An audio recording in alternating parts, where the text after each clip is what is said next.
বারাসাত থানার সহযোগিতায় হারিয়ে যাওয়া ছেলেকে খুঁজে পেল এক পরিবার। ও আমার ঠিকানা চাইছে, আমি এই ব্যাপারে এবার ও হুপ করে আসবে, আমি জানি হয়তো ওর মা আছে, মিছে কথা দূরে আছে বদ্যিবাড়ির থেকে, আমি ধরে তোর মা তাহলে সাইডে আছে, তাহলে ও একা আমার, আমি তখন কেঁদে ফেলেছি, বাবা তখন একা। এবার ওর মার কাছে ফোন করেছি যে ছেলে কোথায়, বলছি না ছেলে এরকম বদ্যিবাড়িতে এখানে আমার কাছে আসছিল। হুগলির বৈদ্যবাটি থেকে ১৩ বছরের এক কিশোর মাকে না বলে ঠাকুমার শ্রাদ্ধানুষ্ঠানে যাওয়ার জন্য বাবার কাছে বসিরহাটের মালতীপুরের উদ্দেশ্যে বেরিয়ে পড়ে।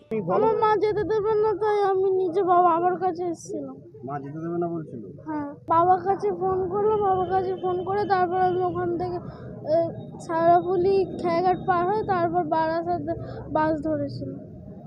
বারাসাত স্টেশনে নামার পর দিশেহারা হয়ে যায় ওই কিশোর। তারপরে ওই কাকুটার কাছে জিজ্ঞাসা করলাম, জিজ্ঞাসা করে বললো কোথায় যাবে, তারপর আমার সঙ্গে কথা বললো। তারপর থানা থেকে নিয়ে আসলো? হ্যাঁ।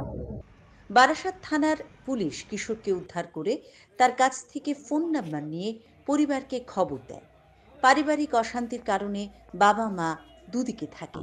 যাই হোক, আমার পার্সোনাল যাই হোক একটু ব্যাপারে আমি বলেছিলাম যাব না, তাও বললো না আমি যাব।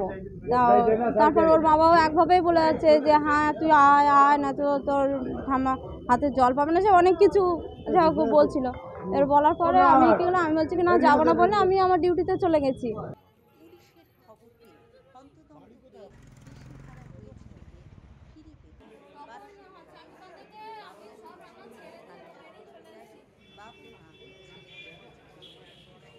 থানার পুলিশ সবাই আগে কলোনি আমার খবর দিয়েছে, এই নাম্বারটা ছিল বলে, তারপর ওখানে আমি গিয়েছিলাম, গিয়ে বলে না থানায় নিয়ে গেছে, আমি থানায় আসলাম।